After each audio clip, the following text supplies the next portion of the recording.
Mm. Yeah, I think I think I really don't like the one that they've chosen as the first one. Um, but I think the logic would be that the first one is about your experience, and the second one starts to make sense of that experience through a scientific discussion. So it's a paragraph that's built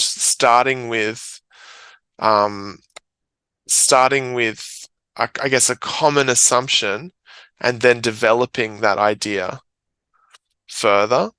Because none of the other sentences are about the experience of you, the second person. Um, they're actually about this scientific discovery. So in some ways, I think you could probably out the third that cut out that first one, and the rest of the paragraph would be fine.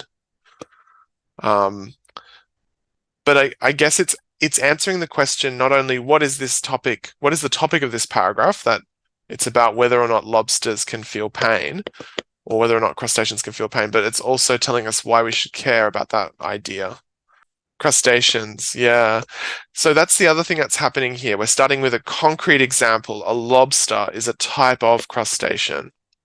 Um,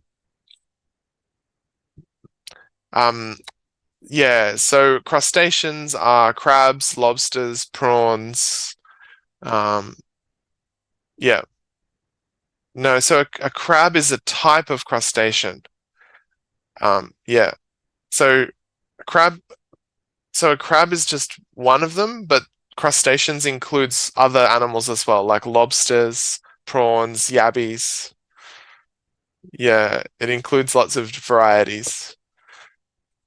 Um, okay, so I guess what I would say here is this is not an academic paragraph. Um, we know it's not an academic paragraph because it includes the second person really prominently in at least one of the sentences. We also see that one of the sentences begins with a conjunction and they found that crabs. It's very common in usage, but not in academic or formal writing. It's common in media writing. So what I'm seeing here is what I would expect, because it's talking about research, but it's not a research paper. I would expect this to be in something like The Conversation, or on a news site. It wouldn't be an academic paper.